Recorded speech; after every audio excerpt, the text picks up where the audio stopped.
Hello বন্ধুরা, সম্পা মাম্পি রান্নাঘরে তোমাদেরকে স্বাগত। চলে এসেছি রোজকার মতো দুপুরে রান্নাবান্না নিয়ে।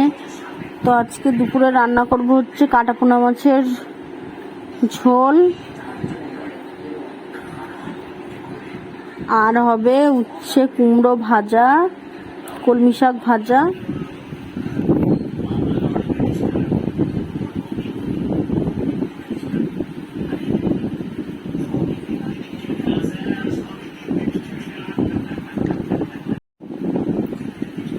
এদিকে আমি মাছগুলো ভেজে নিচ্ছি, আর এদিকে আমি করে নেবো পোস্ত আর আলু ভাজা।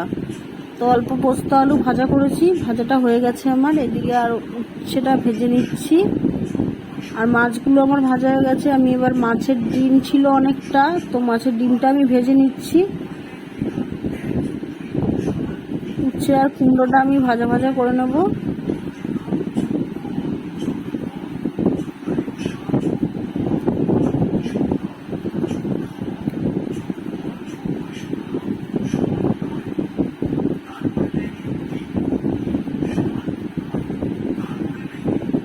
এদিকে মাছগুলো ভাজা হয়ে গেছে, আমি আলুটা সেদ্ধ করে নিয়েছি। আলু সেদ্ধ করে নিয়ে হালকা করে ভেজে নিয়েছি।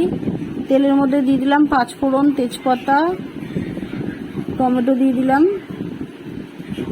টমেটোটা আমি ভেজে নেবো হালকা করে। ভেজে নিয়ে মশলাগুলো দিয়ে দেবো। পেঁয়াজ, আদা বাটা, মশলা কষিয়ে নেব।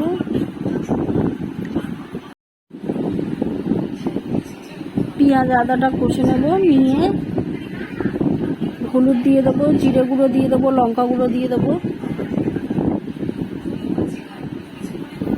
পরিমাণ মতো নুন দিয়ে দেবো। আস্তে করবো রেখে দেবো।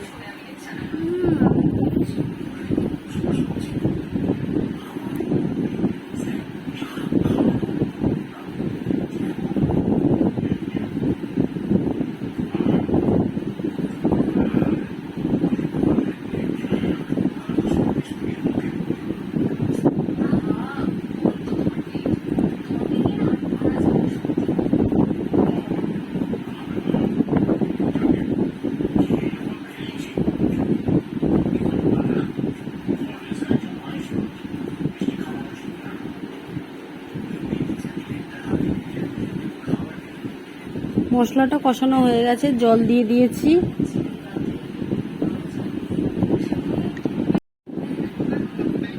জল দিয়ে মাছ আর মাছের ডিমগুলো দিয়ে দিয়েছি। ঝোলটা ফুটে গেলে নামিয়ে নেব। এইদিকে আমার উচ্ছে কুমড়োটা ভাজা হয়ে গেছে। এবার আমি কলমি শাকটা ভেজে নেব। তার জন্য তেলের মধ্যে দিয়ে দিয়েছি তেজপাতা, শুকনো লঙ্কা আর পেঁয়াজ। তেজপাতা নয়, তো পেঁয়াজ শুকনো লঙ্কাটা ভেজে নেব। ভেজে নিয়ে শাকটা দিয়ে দেবো।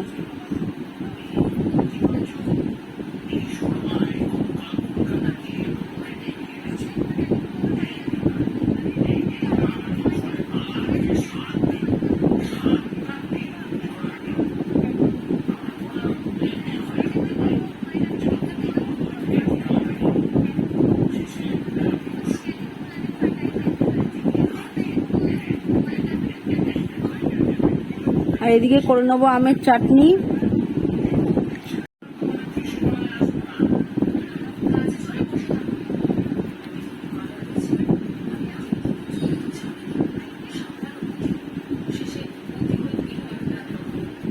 আমটা একটু হালকা হালকা পেকে গেছে, আর এদিকে মিষ্টির রস ছিল, আমি মিষ্টির রসটা চাটনির মধ্যে দিয়ে দিয়েছি।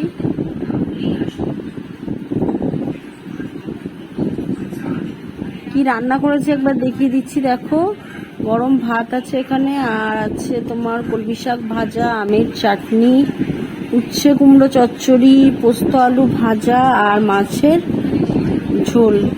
তো ভিডিওটা যদি ভালো লাগে থাকে তো লাইক কমেন্ট শেয়ার করে দিও।